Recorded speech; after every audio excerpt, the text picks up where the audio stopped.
अगर आप आज भी मैनुअल लॉगिन करके डिवाइसेस के अंदर लॉक्स चेक करते हो तो trust me guys, you are wasting your time. I'm sorry, what are you talking about? क्योंकि आज के टाइम पे कोई भी मैनुअल एक्टिविटी नहीं करना चाहता है, जबकि हमारे पास ऑटोमेटेड प्रोसेस भी अवेलेबल है। Oh, really? चाहे वो सिसलॉग कलेक्ट करना हो, चाहे प्री मेंटेनेंस बैकअप लेना हो। और अगर आप देखोगे तो मोस्टली आज के टाइम पे कोई भी जस्ट इंटरनेट से कोई रैंडम कमांड उठा के रन नहीं करना चाहता, क्योंकि प्रोडक्शन राउटर्स में अगर आपने कुछ भी कॉन्फ़िगरेशन चेंजेस किया तो वो ब्रेक डाउन कर देता है पूरे राउटर्स को, जो इम्पैक्ट पड़ता है सीधा आपके ऑर्गेनाइजेशन के ऊपर। सो हम यहाँ पे ये देखेंगे कि किस तरह से सिक्योरली हम हमारे लॉग्स को कलेक्ट करने वाले कमांड्स को एग्जीक्यूट कर सकते हैं विदाउट कोई कॉन्फ़िगरेशन में चेंजेस किए। और वो आपका एक फिक्स प्रोसेस होगा जो डेली रेगुलरली आपके 500 या 1000 राउटर से जितने भी डिवाइसेस हो सबके अंदर लॉग इन करेगा। वो सारा डेटा आपका वो कलेक्ट करेगा और एक फॉर्मेटेड फाइल में स्टोर करेगा। सो अब हम उसे प्रैक्टिकली करके देखेंगे कि किस तरह से हम इसे अचीव कर सकते हैं। सो इंपोर्ट करते हैं हम ओएस, फिर नेटमिको की कनेक्शन हैंडलर लाइब्रेरी, फिर उसके बाद हम इंपोर्ट करते हैं पांडास। आपके रिपोर्ट्स को प्रॉपर फॉर्मेट में क्रिएट करने के लिए अगर आपको पांडास के बारे में नहीं पता है तो मैं आपको रिकमेंड करूंगा कि इसी चैनल पे दूसरी एक प्लेलिस्ट बनी हुई है पांडास की, आप एक बार वो चेकआउट कर लो। फिर हम एक क्लास बनाते हैं नेटमिको, नेटमिको कनेक्शन, नेटमिको ट्यूटोरियल। ओके, फिर हम एक इनिट मेथड क्रिएट करते हैं जिसके अंदर हम पास करेंगे डिवाइसेस की list, user name and password. ये हमने इनिट फंक्शन क्रिएट कर लिया। इनिट फंक्शन बनाने के बाद अब हम क्रिएट करेंगे कनेक्शन मेथड को, जहाँ पे हम कनेक्ट करेंगे अपने डिवाइसेस को using connect handler. So let's just create a method connect to device, जहाँ पे बेसिकली हम यूज करेंगे कनेक्ट हैंडलर। उसके अंदर पैरामीटर पास होगा डिवाइस टाइप, यानी वो आपका सिस्को आईओएस, सिस्को एक्सी या सिस्को एक्सआर है या फिर जिनिपर है। फिलहाल हमने हमारे वीडियो में सिर्फ सिस्को वाले डिवाइसेस को कवर किया है, बट अगर आपको जिनिपर डिवाइसेस का भी वीडियो चाहिए तो आप जस्ट कमेंट ड्रॉप करो, हम उसके लिए भी एक वीडियो क्रिएट कर देंगे। नेक्स्ट मेथड हम बनाते हैं कनेक्टिविटी डिस्कनेक्ट करने के लिए, बिकॉज अगर हमने डिवाइस के साथ कनेक्टिविटी की है तो हमें डिस्कनेक्ट करना पड़ेगा, अदरवाइज जब वापस आप अपने स्क्रिप्ट के थ्रू उसके पास कनेक्शन क्रिएट करोगे वो टाइम पे आपको ये एरर देगा। नेक्स्ट है हमारा कमांड सेंड करना टू डिवाइस, जिसको यूज करके आप यहाँ से कमांड को सेंड करोगे और रिटर्न में आपको उसका आउटपुट मिलेगा। सो यहाँ पे जस्ट कुछ नहीं है, कनेक्शन डॉट सेंड कमांड आपका एक मेथड है जिसके अंदर आपको कमांड पास करना है और आपको एज अ आउटपुट जो भी रहेगा वो आपको रिटर्न हो जाता है, जिसको आप एक वेरिएबल में स्टोर कर सकते हो या फिर रिटर्न कर सकते हो। सो इस मेथड में हमने बस उतना ही किया है। सेंड कमांड के अंदर जस्ट हमने connection dot send command use किया है, उसके अंदर कमांड को सेंड किया है। नेक्स्ट, अगर आप कॉन्फ़िग कमांड भी यानी कुछ कॉन्फ़िगरेशन चेंज करना चाहते हो आपके डिवाइसेस में, आप वो भी कर सकते हो। उसके लिए कॉन्फ़िग कमांड्स होते हैं, connection dot set config set, यहाँ पे मल्टीपल कॉन्फ़िगरेशंस के आप कमांड्स सेट भेज सकते हो। आपका जो भी आउटपुट होगा, यानी वो कॉन्फ़िगरेशन चेंज होने के बाद जो आपको आउटपुट आएगा वो यहाँ पे आपको एज अ आउटपुट रिटर्न हो जाता है। बट इस वीडियो में हम वो चीज़ कवर नहीं करेंगे क्योंकि ये सारे रियल डिवाइसेस हैं और हम कुछ भी चेंजेस नहीं करना चाहते हैं।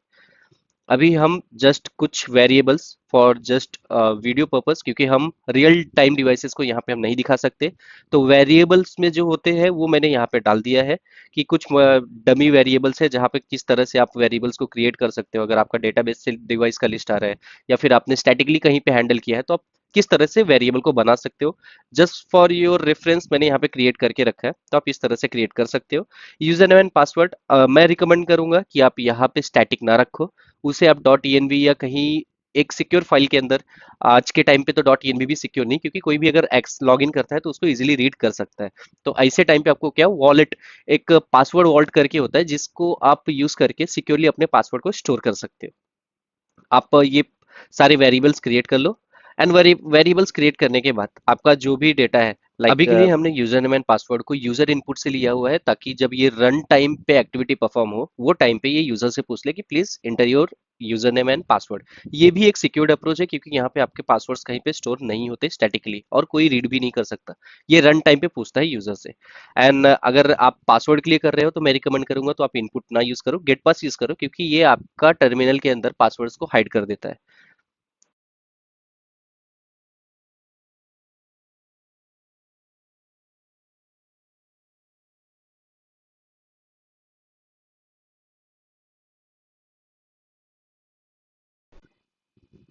अभी हम हमारे डिवाइसेस को लूप के अंदर यूज करते हैं, यानी हर एक डिवाइसेस के अंदर जो एक्टिविटी परफॉर्म होनी है उसको एज अ लूप यूज करते हैं ताकि ये वन बाय वन परफॉर्म हो। आप यहाँ पे मल्टी प्रोसेसिंग भी यूज कर सकते हो, जिससे एट अ टाइम पे साइमल्टेनियसली मल्टीपल डिवाइसेस में लॉग इन करके ये डेटा कलेक्ट करेगा। अगर आपको स्पीड ऑप्टिमाइजेशन करने, स्क्रिप्ट को ज्यादा फास्ट करना है तो आप वो कर सकते हो। तो मैंने यहाँ पे क्या किया है, सिंगल डिवाइसेस में मैं क्या कर रहा हूँ, कनेक्ट टू डिवाइस कर रहा हूँ फर्स्ट, और उसका एक वेरिएबल क्रिएट कर रहा हूँ। फिर उसके बाद मैं सेंड कमांड यूज कर रहा हूँ। सेंड कमांड यूज करने के बाद क्या हो रहा है, मैं वहाँ पे कनेक्शन भेज रहा हूँ और साथ साथ कमांड भेज रहा हूँ। अब मैं आपको यहाँ पर रियल टाइम डिवाइस में दिखाता हूँ कि हम कौन सा कमांड रन करने वाले हैं और रिटर्न में हमें आउटपुट जो आएगा उसमें से क्या क्या पार्स करने वाले हैं। यहाँ पे कुछ चीजें मैं हाइड कर रहा हूँ जस्ट बिकॉज ये रियल टाइम डिवाइसेस है, तो मैं आपको सारे डेटा नहीं दिखा सकता, just for my security purpose. So मैं यहाँ पे अभी हमें जो डेटा पास करना है वो पास करना है वर्जन। आप देख सकते हो वर्जन का फॉर्मेट किस तरह से है।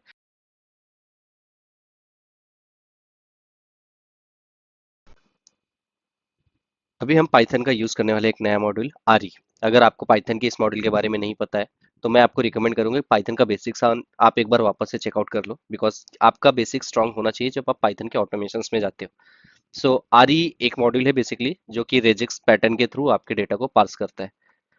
तो यहाँ पे क्या होगा, मुझे अगर उसका प्रॉपर फॉर्मेटिंग एंड रिपोर्टिंग बनाना है तो यूजिंग पांडास मुझे सबसे पहले उसका जो भी जितने भी वेरिएबल्स है, यानी जितने कॉलम्स होने वाले हैं ऊपर, वो कॉलम्स के अंदर जो जो वैल्यूज है वो डिफाइन करनी होगी। और यहाँ पे अगर आपने पांडास के बारे में जाना है तो आप जानते ही होगे कॉलम किस तरह से लिखा जाता है और उसके वैल्यूज लिस्ट में या एरे में स्टोर किए जाते हैं, राइट। सो हम जस्ट यहाँ पे वही कर रहे हैं, होस्ट यानी कौन सा डिवाइस पे रन हुआ है, उसका वर्जन क्या है और अप टाइम। अभी जो हमने आरी और मॉड्यूल ऑलरेडी इंपोर्ट किया हुआ था अब हम उसे यूज करते हैं।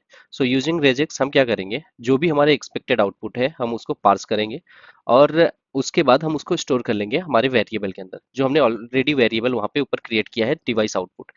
सो हम क्या करते हैं यहाँ पे R E dot find all, जिसमें हमने बताया है कि वर्जन स्पेस कुछ तो कैरेक्टर रहेगा जिसको आपको पार्स करना है, उसको हमने स्टोर कर लिया वर्जन के अंदर।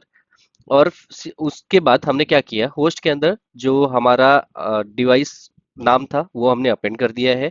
अगेन वर्जन वाला जो हमारा आउटपुट था वो हमने डिवाइस आउटपुट के वर्जन वाले वेरिएबल के अंदर डाल दिया है। और तीसरा हमारा जो था वो अप टाइम था, राइट। तो अप टाइम क्या हुआ, हमने सिमिलरली अप टाइम को भी पास किया यूजिंग आरी अंदर। अब हम क्या करेंगे, एक डेटा फ्रेम क्रिएट करेंगे हमारे यूजिंग pandas, और उसके बाद हम इसका रिपोर्ट जनरेट करेंगे। So let's run. So script के रन होने के बाद मुझे डालना होगा यूजर नेम एंड पासवर्ड। फिलहाल के लिए मैं उसे हाइड करके रख रहा हूँ just for my security purpose. यहाँ पे कुछ एरर आया था रिगार्डिंग माय होस्ट की। ऐसा एक्चुअली कोई की एग्जिस्ट नहीं करता, बिकॉज मैं यहाँ पे मैंने रॉन्गली अपडेट किया था। सिर्फ ओनली डिवाइस वेरिएबल पे स्टोर हो रहा है मेरा डिवाइस का नाम। अभी मैं वापस से अपडेट करता हूँ मेरे सर्वर के अंदर और वापस से रन करता हूँ। And again I am going to put my user name and password. And मुझे इस बार अलग कुछ एरर आया है वर्जन के रिगार्डिंग, जहाँ पे वर्जन का डेटा पास नहीं हो रहा है। So we are going to debug.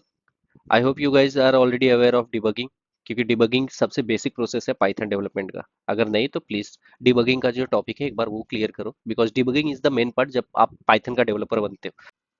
अभी हम वापस से एग्जीक्यूट करते हैं हमारे डिवाइस पे और फिर हम देखते हैं कि अभी हमारा डिबगिंग करने के बाद कौन से लाइन में एरर आ रहा है एग्जैक्टली और क्या एरर है। सो हम वो फाइंड आउट कर रहे हैं। सबसे पहले हम जाते हैं वन बाय वन लाइन पे और देखते हैं वर्जन वाले लाइंस में, यानी वर्जन पास करने के टाइम पे जो एरर आ रहा है उसका रीजन क्या है exactly. So first of all हमारा आउटपुट आया, हमने सेंड कमांड किया था एज अ आउटपुट, हमें जो भी डिवाइसेस से आने थे वो आ चुके हैं ऑलरेडी। अभी क्योंकि आरी वाला जो मेथड है जहाँ पे हम वर्जन को पार्स कर रहे हैं यूजिंग रेजेक्स पैटर्न, उसमें एरर आ रहा था। तो सबसे पहले हम चेक करते हैं कि आउटपुट जो है वो हमें मिला है या नहीं। तो यहाँ पे हम क्लियरली देख सकते हैं आउटपुट हमें क्लियरली रिटर्न आया हुआ है डिवाइस से। अभी हमारे रेजेक्स पैटर्न को हम चेक करते हैं जहाँ पे हम वर्जन को पार्स कर रहे हैं। तो यस, जो प्रॉब्लम है वो एक्चुअली हमारे रेजेक्स पैटर्न में है। तो अभी हम जस्ट चेक करते हैं। So yes, I got the issue. So basically अगर आप यहाँ पे रिजेक्ट पैटर्न देखोगे तो हमारे लास्ट में वर्जन स्पेस, जहाँ पे आपने बैकवर्ड स्लैश एस प्लस डाला है उसके बाद हमने कॉमा एक डाला हुआ है, राइट। सो कॉमा डालने का मतलब क्या है कि अगर आपका वो कॉमा रहेगा आपके जो भी आपने सेंटेंस पास किए हैं रेजेक्स में, तो अगर वो है एग्जिस्ट करता है तो ही वो वैल्यू पास करेगा, अदरवाइज नहीं करेगा। और क्योंकि हम यहाँ पे देख रहे हैं तो वर्जन के बाद जो हमारा 7.7.2 है उसके बाद वो कॉमा नहीं है। तो यस, आप यहाँ पे देखोगे तो यही है वो रीजन, ये रूट कॉज। बट अगर मैं वो हटा के ये चीज ट्राई करता हूँ, सो लेट्स जस्ट ट्राई अगेन। हम इस बार हम कॉमा को हटा देते हैं। तो मैं कॉमा को रिमूव करता हूँ।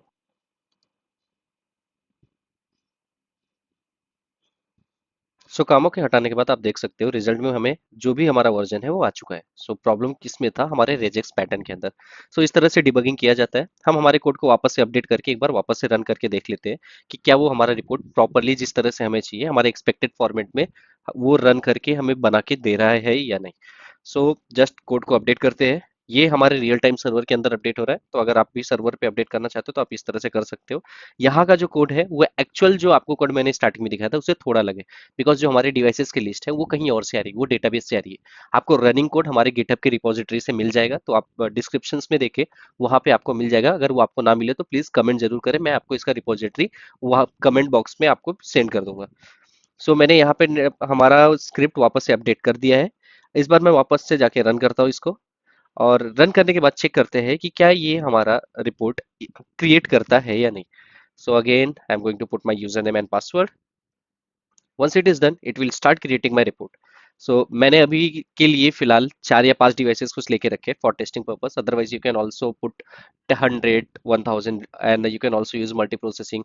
सो यहाँ पे क्या होगा, आपका टाइम भी रिड्यूस होगा और आप ज्यादा से ज्यादा डिवाइसेस पे रन कर सकते हो। ये तो जस्ट एक एग्जांपल था जहाँ पे कुछ एक स्पेसिफिक कमांड में कुछ स्पेसिफिक डेटा को हम पास कर रहे हैं। आप कुछ भी कर सकते हो। आप मेंटेनेंस के टाइम पे जो होगा आपका प्री मेंटेनेंस जो बैकअप होंगे वो आप डाउनलोड करके कहीं पे रख सकते हो, या फिर आप कुछ भी डेटा को जो है रेगुलरली लेवल पे अगर आप अपने टीम को नोटिफाई करना चाहते हो, कुछ मॉनिटर करना चाहते हो, आप वो कर सकते हो यूजिंग दिस।